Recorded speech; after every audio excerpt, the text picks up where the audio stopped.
Welcome to Bhavitha Santosh economy app. ఈ app ద్వారా రాబోయే గ్రూప్ 1 to 3 నోటిఫికేషన్స్ కి గాను ఎకానమీ లైవ్ క్లాసెస్ కండక్ట్ చేయడం జరుగుతుంది. ఎవరైతే ఎకానమీలో టాప్ స్కోర్ సాధించాలనుకుంటున్నారో ఖచ్చితంగా భవిత సంతోష్ ఎకానమీ యాప్ ని పర్చేస్ చేసేయండి. యాప్ ప్రైస్ వచ్చి ఓన్లీ 499 రూపీస్. అండ్ ఈ రోజు డైలీ కరెంట్ అఫైర్స్ లో భాగంగా కొన్ని క్వశ్చన్స్ ని మనం మాట్లాడుకుందాం. దాంట్లో ఫస్ట్ క్వశ్చన్, తెలంగాణ ప్రభుత్వం భూభారతి చట్టం అమలులో భాగంగా ఎన్ని పైలట్ మండలాలను ఎంపిక చేయనుంది? తెలంగాణ ప్రభుత్వం భూభారతి చట్టం, ముందుగా ఈ భూభారతి చట్టం అనేది ధరణి పోర్టల్ బదులుగా ఏర్పాటు చేయబడింది. ఈ ధరణి పోర్టల్ అనేది భూములకు సంబంధించి రిజర్వేషన్స్ గురించి, రెవెన్యూస్ గురించి వివరించే పోర్టల్ అని చెప్పొచ్చు. మరి దానిని ఇంకా ప్రజలకు సులువుగా ఉండే వరకు లేదా సులువుగా ఉండాలన్న ఉద్దేశంతో ఈ భూభారతి చట్టం 2025 ని తీసుకురావడం జరిగింది. దీనికోసం టోల్ ఫ్రీ నెంబర్స్ ని కూడా ఏర్పాటు చేయడం జరిగింది. మరి దీన్ని భూభారతి చట్టం అమలు ఎప్పుడు జరిగింది అంటే 14th ఏప్రిల్ 2025 ఏర్పాటు చేయడం జరిగింది. మరి దీనిని ఎవరు ప్రారంభించారు అన్నప్పుడు తెలంగాణ సీఎం రేవంత్ రెడ్డి దీనిని ప్రారంభించడం జరిగింది. ఎప్పుడు ప్రారంభించారు? 14th ఏప్రిల్ 2025 ఏర్పాటు చేయడం జరిగింది. మరి ఈ భూభారతి చట్టం అమలులో భాగంగా ఎన్ని పైలట్ మండలాలను ఎంపిక చేస్తున్నారు అన్నప్పుడు ఎన్ని పైలట్ మండలాలను ఏర్పాటు చేస్తున్నారు అంటే 4 పైలట్ మండలాలను ఏర్పాటు చేస్తున్నారు. 4 పైలట్ మండలాలు. అది నారాయణపేట్ జిల్లాలోని మద్దూరు మండలం, ములుగు జిల్లాలోని లేదా ఖమ్మం జిల్లాలోని నేలకొండపల్లి మండలంలో, ములుగు జిల్లాలోని వెంకటాపూర్ మండలం,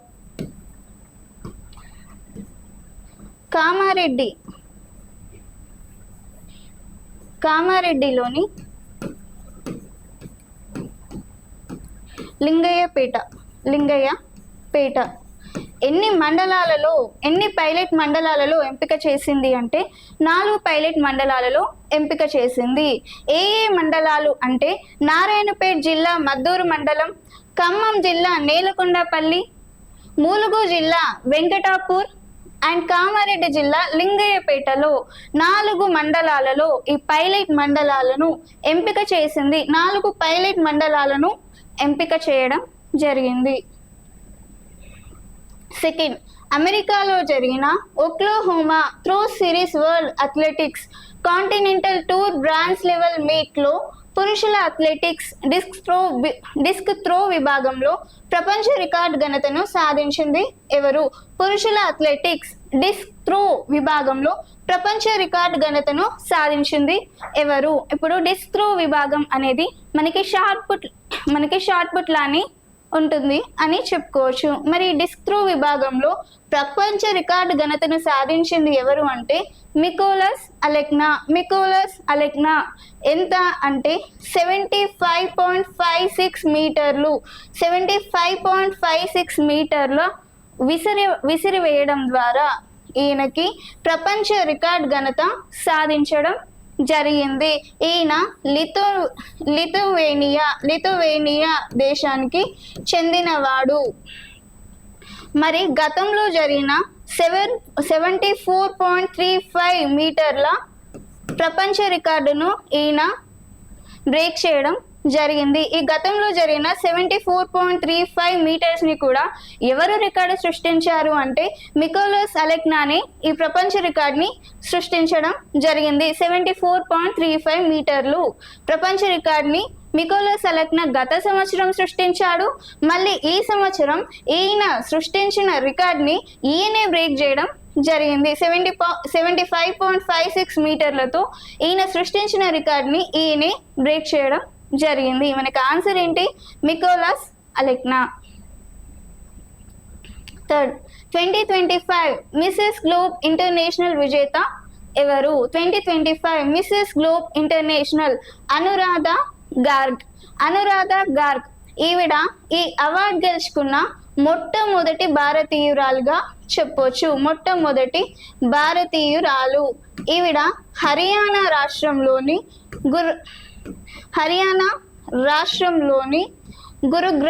గురుగ్రామ్ మండలంలో ఉంటుంది. హర్యానా రాష్ట్రంలోని గురుగ్రామ్. ఈవిడ ఈ అవార్డు గెలుచుకున్న మొట్టమొదటి భారతీయురాలుగా చెప్పొచ్చు. మరి ఈ అవార్డు అనేది ఈవిడకి ఇక్కడ ఏ వేదిక ద్వారా అందింది అన్నప్పుడు చైనాలోని షెంజన్ అనే వేదికలో భాగంగా చైనాలోని షెంజన్ అనే వేదికలో భాగంగా ఈవిడకి ఈ అవార్డుని ఇవ్వడం జరిగింది. అనురాధ గార్గ్ ఈ అవార్డుని గెలుచుకున్న మొట్టమొదటి భారతీయురాలు. ఈవిడకి ఈ అవార్డు ఏ వేదికలో భాగంగా ఇచ్చారు? చైనాలోని షెంజన్ అనే వేదికలో భాగంగా ఇవ్వడం జరిగింది. మిసెస్ గ్లోబ్ ఇంటర్నేషనల్ అనేది ఒక గృహిణుల కోసం ఏర్పాటు చేయబడిన ఈ అవార్డు. ఇది గృహిణుల కోసం మాత్రమే. 4. అట్లాంటిక్ సాల్మన్ చేపలు నదుల్లో ఈదడానికి కారణమైన అంశం ఏంటి? అట్లాంటిక్ సాల్మన్ చేపలు వేగంగా ఈదడానికి కారణమైన అంశం ఏంటి? వేగంగా ఈదడానికి కారణమైన అంశం ఏంటి అంటే ఔషధ కాలుష్యం అని చెప్పొచ్చు. నీళ్ళలో జరిగే ఔషధ కాలుష్యం. ఈ ఔషధ కాలుష్యం అనేది క్లోబాజామ్ అనే ఔషధ కాలుష్యం ద్వారా ఈ అట్లాంటిక్ సాల్మన్ చేపలు నదుల్లో వేగంగా ఈదడం స్టార్ట్ చేస్తున్నారు. మరి ఔషధ కాలుష్యం అనేది ఏ విధంగా జరుగుతుంది అన్నప్పుడు మనకి ఫ్యాక్టరీస్ నుంచి విడుదలయ్యే వేస్టేజెస్ ఏమైతే ఉన్నాయో, లేదా కాలుష్యాలు ఏమైతే ఉన్నాయో, లేకపోతే ఏదైనా వ్యర్థ పదార్థాలు ఏమైతే ఉన్నాయో వాటిని క్లీన్ చేయకుండా ఏం చేస్తున్నారంటే ఈజీ వే ప్రాసెస్లో డైరెక్ట్గా నదుల్లోకి సముద్రాల్లోకి పంపించడం జరుగుతుంది. ఇలా క్లీన్ చేయకుండా నదుల్లోకి సముద్రాల్లోకి పంపించడం ద్వారా ఆ వేస్టేజ్ అంతా ఒక దగ్గర చేరి అది ఒక ఔషధ కాలుష్యంగా మారడం జరుగుతుంది. సో ఆ కాలుష్యంగా మారడం ద్వారా అక్కడ ఉన్న ఏ చేపలు, సాల్మాన్ చేపలు ఎక్కువగా ఏమవుతున్నాయంటే అస్వస్థతకు లేదంటే అనెక్సైటీకి గురి అవ్వడం ద్వారా వేగంగా అటు ఇటు ఈదడం జరుగుతుంది.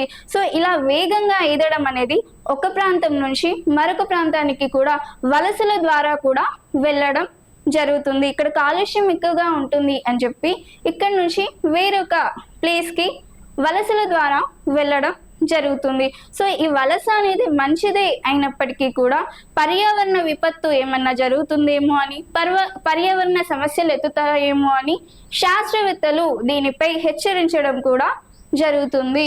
మరి ఏ కారణం ద్వారా నదుల్లో సాల్మాన్ చేపలు వేగంగా ఈదుతున్నాయి అన్నప్పుడు క్లోబాజామ్ అనే ఔషధ కాలుష్యం ద్వారా చేపలు నదుల్లో వేగంగా ఈదడం జరుగుతుంది అని చెప్పొచ్చు. భారతదేశం రూపొందించిన సరస్ MK2 విమానంని ఏ సంస్థ అభివృద్ధి చేస్తుంది లేదా ఏ సంస్థ తయారు చేస్తుంది అని చెప్పుకోవచ్చు. అంటే సరస్ MK2 విమానం అనేది మొదటగా ఒక 19 మంది మాత్రమే కూర్చోగలిగే ఒక విమానం, ఒక చిన్నపాటి విమానం అని చెప్పుకోవచ్చు. మరి ఈ సరస్ MK2 విమానం అనేది ఉడాన్లో భాగంగా ఉడాన్ అంటే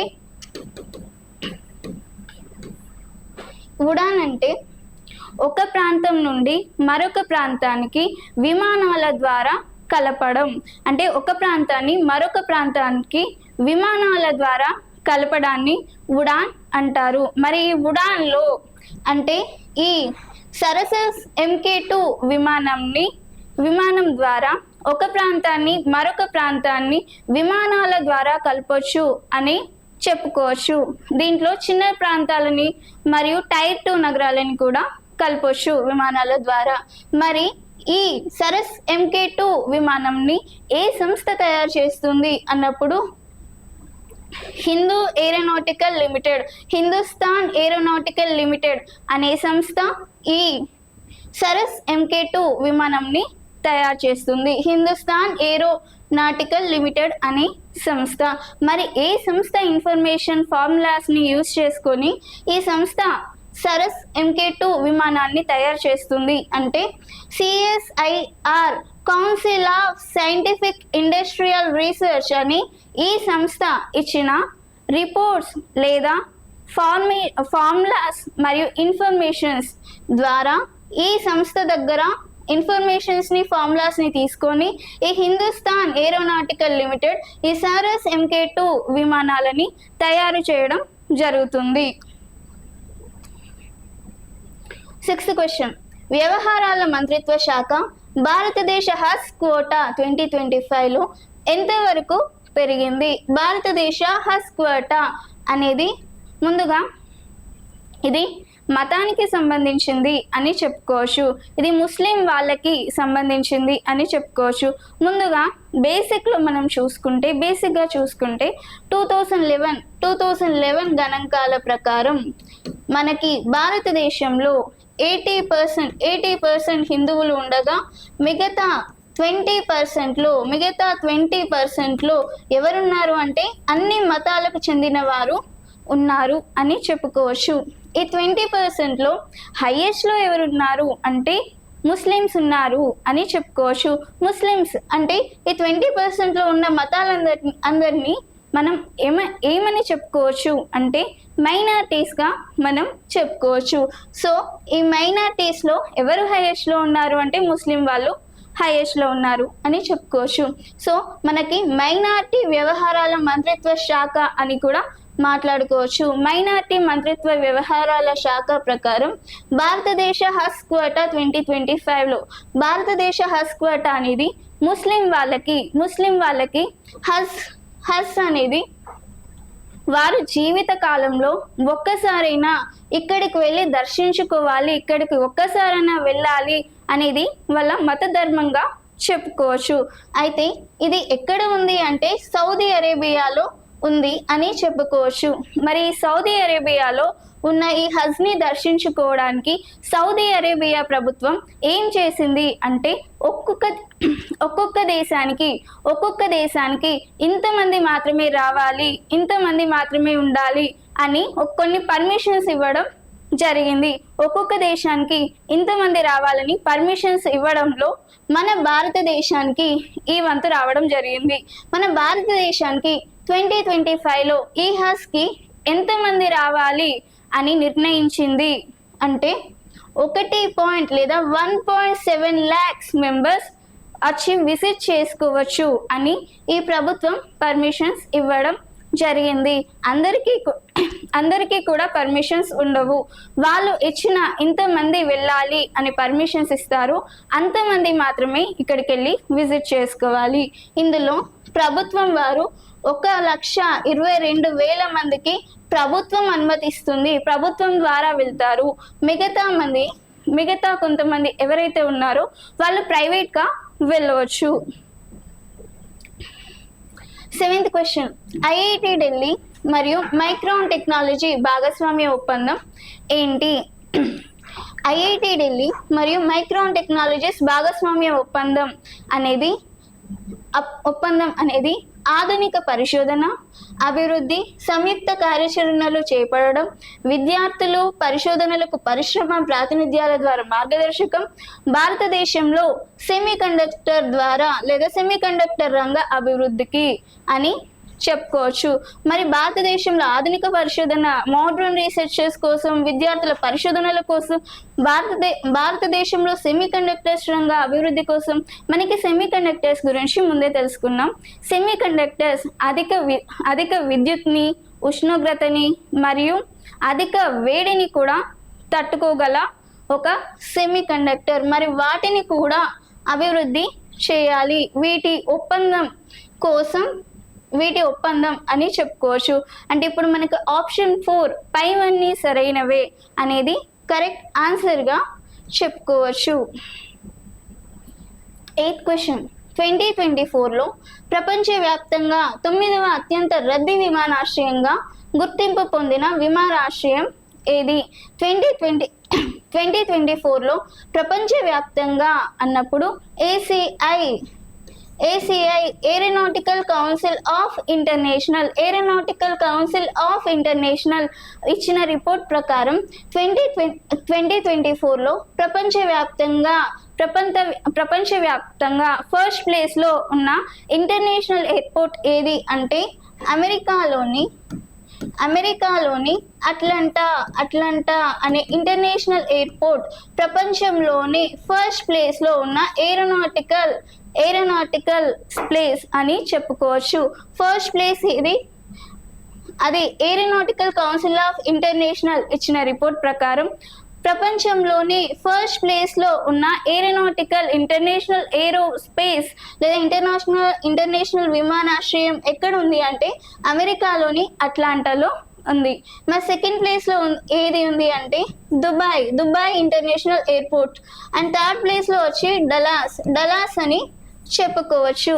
మరి ఇందులో మనకి క్వశ్చన్ వచ్చి తొమ్మిదవ అత్యంత రద్దీ విమానాశ్రయంగా ఏ విమానాశ్రయం ఉంది అన్నప్పుడు భారత్లో తొమ్మిదవ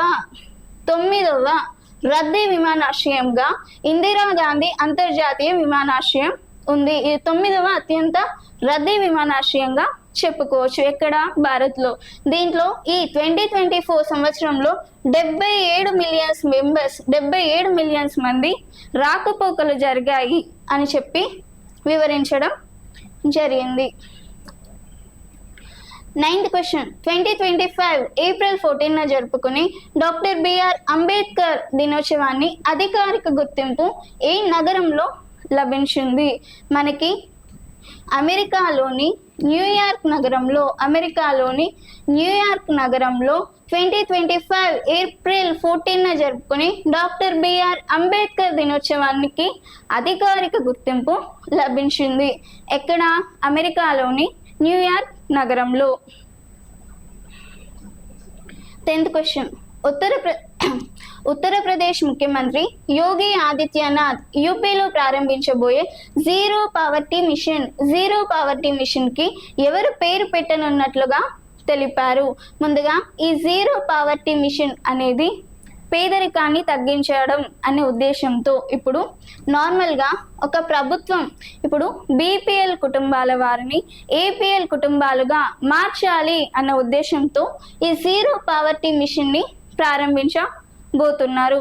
మరి ఈ బీపీఎల్ వాళ్ళు ఏపీఎల్ వాళ్ళు అంటే ఏంటి అంటే ఇప్పుడు ప్రభుత్వం ఒక 20 or 30 రూపీస్ని ఒక రోజులో ఎవరైతే ఖర్చు చేయగలుగుతారో వారిని, ఎవరైతే ఖర్చు చేయలేరో వారిని బీపీఎల్ వారిగా, ఎవరైతే ఖర్చు చేస్తారో వారిని ఏపీఎల్గా గుర్తించడం జరుగుతుంది.